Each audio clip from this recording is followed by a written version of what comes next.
Joining us on this edition of the News Review, we have Olsi Jazexhi, an Albanian historian and journalist, joining us from Kuala Lumpur. Also, we have Said Mohsen Abbas, journalist and political commentator, joining us from the British capital, London. Gentlemen, welcome to the program. Let's start off with Mr. Jazexhi in Kuala Lumpur. Give us your thoughts about how the Mujahedin-e-Khalq Organization still enjoys support from the likes of the United States and the European Union. As we can see, they are about to yet again open and conduct their annual conference in the French capital, Paris. Their annual conference, as far as I'm aware, will be mainly directed from Albania, where MKO runs a paramilitary camp.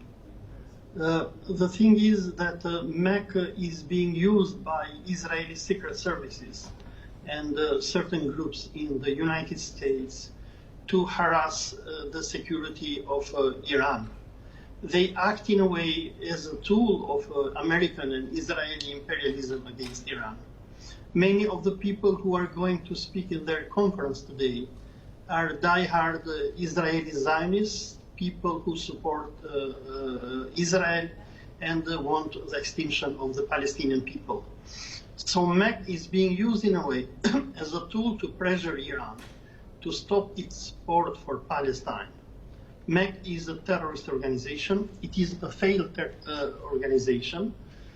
People who know what is going on with MKO in Albania, they know that many of their old terrorist members are dying. And moreover, MKO has big problems for its survival. It needs a big budget, which we suspect it comes from Saudi Arabia or United Arab Emirates. And the other problem is MKO has gross human rights violations. This is a cultish organization where it keeps slave soldiers, Iranians who have been handed to them since the war Iran-Iraq in the 1980s, 1990s, and many of their members are exploding. They want to abandon the organization. However, MKO, which has the support of the US Embassy in Tirana, Albania, and in a way of the Albanian government, who is pressured by the Americans to support them, they are surviving. But this is their last breath. They cannot do anything to Iran. Iran is a powerful country, an independent country, and Iran is a big headache for European and Albanian security services. They organize human trafficking in Europe, money laundering. They have huge human rights violations within their organization. However, the propaganda that we hear by people who support MKO is that MKO is the organization that is going to bring democracy to Iran. However, MKO doesn't have democracy in its own organization. Its members are being kept as slave soldiers. They are not allowed to access internet, to have phones, to contact their families, and moreover, they are not allowed even to live in freedom. They live in a lockdown for the last 20 years. Many of those people, they do not know what happens in the world. They do not see TV. And I mean, this is a weird, cultish organization. It is like Jabhat al-Nusra or ISIS. And many of the people who support this organization, people from the late John McCain to John Bolton, are the very same people who supported jihadi and terrorist organizations against Syria.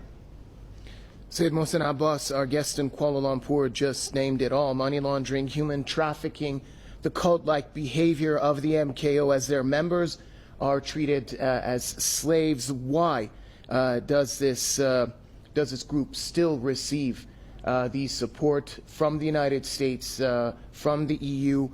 And also give us your thoughts about anything you would like to add to what our guest in Kuala Lumpur just said. He just mentioned that some of the U.S. officials that are supporting the MKO terrorist group are the same individuals who were supporting various other outfits of terror groups, specifically in the Middle East. The hypocrisy of the Western nations, in particular Japan also actually in this instance, is mind-boggling, because they've essentially openly feted, supported and encouraged this very, very openly terrorist organization. Yet, on the other hand, they've also been talking about fighting wars of terror around the world. So it's quite clear that the purpose of this particular organization, the MEK, is really for regime changes, as the West likes to put it, but basically to overthrow the Islamic Republic's democratic religious democracy, if you like. And the fact of the matter is that they've been supported since almost day dot of the Islamic Revolution. During the fall of 1981, the MEK was in charge of 65% of assassinations carried out in Iran. Approximately 1,000 officials from Imam Khomeini's establishment were killed just that summer alone, including killing of Agha Mohammed Baheshti, one of the foremost leaders of the revolution, I think the Speaker of the Parliament at that time, judges, clerics, police officers, nobody was spared. And after the Iran government had actually administered justice to many of these MEK members, they obviously calmed down to some extent, but their roots still exist in Iran, and the fact is they exist all over the world, and that's what's most useful to the US and to the Europeans, because they can try to use them as a destabilizing terrorism card, but they've lost all credibility in Islamic Republic of Iran. 17,000 plus are said to have been killed at their hands, probably a lot more than that now. That was just one figure from a few years back that I picked up. But of course, they have proven themselves to be traitors to Iran with their open siding with Saddam Hussein during the imposed war, the Zio-Western imperialist war, which teamed up with Saddam Hussein to invade Iran and then proceeded to kill hundreds and hundreds of thousands of Iranians and cause huge bloodshed, the first the Gulf War, as it were. So the MEK have no credibility in Iran. They've been carrying out these assassinations even to this day. Even the assassination of the nuclear scientist Agha Fakhrizadeh is said to have had MEK, if you like, involvement along with Mossad. So, as my colleague said, they are effectively an extension of or Anglo-Zionist deep state, and that's what they basically do, which is to continue killing, murdering, and maiming. And where does this hypocrisy end, in your opinion? Well, the hypocrisy has to end, I think, ultimately with those people in the world who have a sense of justice and a real understanding of fairness, understand that the Islamic Republic of Iran has chosen a path which is a path based on a pious leadership, a leadership which is moral, a leadership which has stood up for the oppressed in that region, and that is a legitimate government, and it runs a legitimate religious democracy. I think that the rest of the world, which gets cowed by American vetoes, by American sanctions, need to really grow a backbone. And ultimately, it's not excusable. To me, this idea of realpolitik, or the idea of economics trumping morality on the world stage, has to stop. And I think the instance of the MKO or the MEK, whichever you'd like to call it, is just one of those massive hypocrisies that the world has to come to terms with. But sadly, I've lost faith in the likes of the United Nations or all of these levers of power, because ultimately they work in the interests, as I've said before, of money-lender mafias globally. The money-lender mafias don't want Islamic Republic of Iran to succeed, because they remain outside the Bank of International Settlements control. They remain outside of the IMF's bullying, and they remain independent and are building up an internal, if you like, power, which is really based on Islam, is based on values, ethical values. The Iranian people have taken an awful hit for this, suffering from economic sanctions, suffering from wars, suffering from this kind of terrorism that the MEK have perpetrated. Yet they stand strong, yet they're going from strength to strength in spite of all this. And this, of course, infuriates the MEK. They are a cult. They are a weird bunch of people in themselves. They are not even allowed to have children on their camps. In fact, I'm not even sure whether they have children.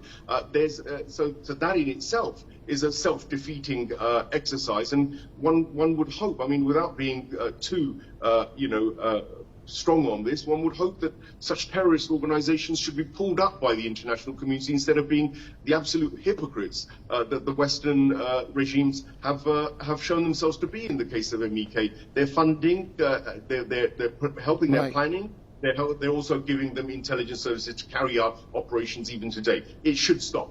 And back to Olsi in Kuala Lumpur. Mr. Abbas spoke of the hypocrisy that we're seeing from Western countries. Give us your final thoughts on the issue as well. The issue of MEK is a mixture of secret services who are meddling with them, general ignorance, and the hypocrisy, of course.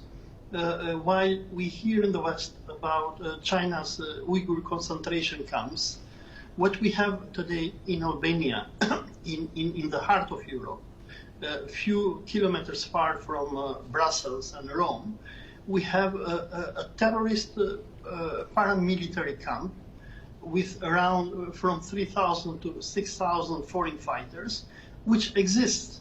And many of these foreign fighters are being kept in this paramilitary camp of Mariam Rajavi against their own will. For people who follow news from Albania, we had major scandals in Albania since the coming of MKO in 2016. Some of their soldiers were charged with pedophilia. We had the scandal of a Canadian resident, a lady called Sumaya Mohamedi, who is being held as hostage while her family in Canada want to take her back home. We have so many examples. The MEK command is a very closed, cultish, and anti-democratic organization which hates democracy. They have attacked journalists from Channel 4 who went to interview them. They have attacked Al Jazeera, The Guardian, New York Times, many Western medias that have written about them. And they accuse everybody of being agents of Iran. They have a court case in this moment that I'm speaking in Albania with a colleague of mine. His name is Gjergj Thanasi, who is a Christian, who has sued MEK for their attacks against him. I mean, they do not allow any investigation into what happened to their organization. These people, they have no democracy. And moreover, what is so funny is that many Western supporters of them, by the way, today I was speaking with a gentleman from the United States who's going to speak in their conference. His name is Michael Jones. He was a speechwriter for George Bush and is supporting them.